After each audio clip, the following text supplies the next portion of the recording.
संन्यास धर्म का प्रतिपादन, सन्यासियों के भेद तथा सन्यासी के कर्तव्यों का वर्णन।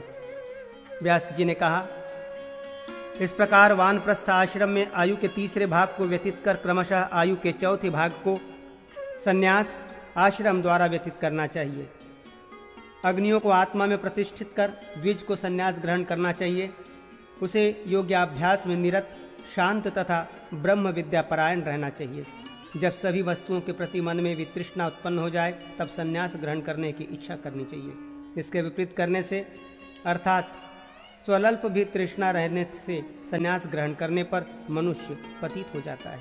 प्राजापत्य अथवा आग्नेय याग करके इंद्रिय निग्रही एवं पूर्ण वैराग्यवान द्विज को ब्रह्माश्रम संन्याश्रम का आश्रय ग्रहण करना चाहिए। कुछ ज्ञान सन्यासी होते हैं, कुछ वेद सन्यासी होते हैं तो कुछ कर्म सन्यासी होते हैं। इस प्रकार 3 प्रकार के सन्यासी कहे गए हैं। जो सभी आसक्तियों से मुक्त हैं, सुख दुखादि द्वंद्वों से रहित और निर्भय हैं, अपनी आत्मा में ही प्रतिष्ठित रहने वाले हैं, वो ज्ञान सन्यासी कहलाता है। जो नित्य वेद का ही अभ्यास स्वाध्याय करता रहता है, आशा रहित है, संग्रह शून्य है, जितेंद्रिय है तथा मोक्ष की इच्छा रखने वाला है, वो वेद सन्यासी कहा जाता है। जो अग्नियों को आत्मसात कर ब्रह्मातर्पण तत्पर रहता है, उस महायज्ञ परायण सतत ब्रह्मचिंतन परायण द्विज को कर्म सन्यासी जानना चाहिए। इन तीनों में ज्ञानी ज्ञान सन्यासी को अधिक श्रेष्ठ माना गया है। उस ज्ञानी का न कोई कर्तव्य से शेष रह जाता है और न कोई चिन्ह ही होता है। सन्यासी को ममता शून्य, भय रहित, शांत, द्वंद्वों से परे, पत्तों का ही आधार करने वाला, जीर्ण कौपीनको वस्त्र रूप में धारण करने वाला अथवा नग्न और ध्यान परायण होना चाहिए।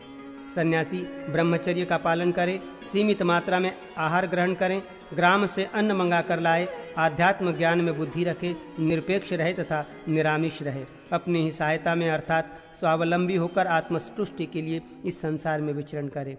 न तो मृत्यु का ही अभिनंदन करे, न जीवन का अभिनंदन करे। जिस प्रकार सेवक अपने स्वामी के आज्ञा की प्रतीक्षा करता है, उसी प्रकार उसे भी काल की प्रतीक्षा करनी चाहिए। न कभी अध्ययन करे, न प्रवचन करे, न कुछ श्रवण ही करे। इस प्रकार का ज्ञान रखकर आत्मनिष्ठ होकर वो श्रेष्ठ योगी ब्रह्म स्वरूप हो जाता है।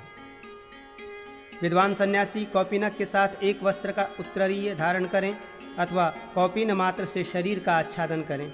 मुंडित सिर अथवा जटाधारी रहे, त्रिदंडी रहे, संचय वृत्ति से शून्य रहे, काषाय वस्त्र ही धारण करे और निरंतर ध्यान योग में परायण रहे। उसे सन्यासी को ग्राम की सीमा पर वृक्ष के मूल में अथवा किसी देव मंदिर में रहना चाहिए। शत्रु मित्र तथा मान अपमान में समान रहना चाहिए।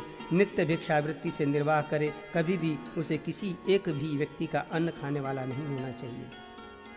जो सन्यासी मोह या आलस्यवश किसी एक ही व्यक्ति का अन्न भक्षण करता है, उसकी मुक्ति का कोई उपाय धर्मशास्त्र में नहीं बतलाया गया है। सन्यासी को राग द्वेष से मुक्त, मिट्टी, पत्थर और सोने में समान भाव रखने वाला, प्राणियों में हिंसा से निवृत्त, मौनी तथा सब प्रकार से आसक्ति शून्य होना चाहिए। अच्छी तरह देखकर पैर रखना चाहिए, वस्त्र से छान कर जल पीना चाहिए, सत्य से पवित्र वाणी बोलनी चाहिए और मन से शुद्ध आचरण करना चाहिए। सन्यासी को वर्षा ऋतु के अतिरिक्त अन्य ऋतुओं में किसी एक ही स्थान पर नहीं रहना चाहिए। नित्य स्नान एवं शौच में तत्पर, हाथ में कमंडलू धारण करने वाला तथा पवित्र होना चाहिए।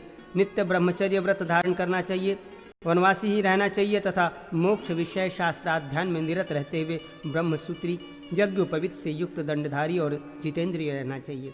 दंभ अहंकार मुक्त रहे, निंदा तथा पिशुनता चुगलखोरी का सर्वथा परित्याग करे, आत्मज्ञान संबंधी गुणों से संपन्न रहे। ऐसा सन्यासी मोक्ष प्राप्त करता है। विधि पूर्वक स्नानोपरांत आचमन करके पवित्रता पूर्वक देवालयों में प्रणव नामक सनातन वेद मंत्र का निरंतर अभ्यास जप करे। यज्ञोपवीति, शांतात्मा, हाथ में कुश धारण करने वाला, एकाग्र चित्त, धुला हुआ काषाय वस्त्र धारण करने वाला और भस्म से धूसरित देह वाला रहना चाहिए। सन्यासी को वेदांत प्रतिपादित अधियज्ञ, समस्त यज्ञों के अधिष्ठान, आधिदैविक और आध्यात्मिक ब्रह्म मंत्र प्रणव का सतत जप करना चाहिए अथवा मननशील तथा ब्रह्मचारी यति को पुत्रों के बीच रहते हुए नित्य वेद का ही अभ्यास करना चाहिए। इससे उसे परम गति प्राप्त होती है। अहिंसा, सत्य, अस्तेय, चोरी न करना, ब्रह्मचर्य, श्रेष्ठ, तप, क्षमा, दया और संतोष ये ब्रह्मचारी यति के विशेष व्रत हैं। अथवा वेदांत ज्ञान में निष्ठा के साथ समाहित होकर स्नान आदि कर भिक्षा में प्राप्त अन्न से नित्य 5 महायज्ञों का संपादन करना चाहिए। इसे विरक्त कर्मयोगी का धर्म समझना चाहिए। नियत समय पर समाहित होकर नित्य होम मंत्रों का जप करना चाहिए। प्रतिदिन स्वाध्याय करें और संध्याओं में गायत्री का जप करें। एकांत में निरंतर परमेश्वर देव का ध्यान करें। नित्य एक ही व्यक्ति के अन्न का काम, क्रोध तथा परिग्रह का त्याग करें।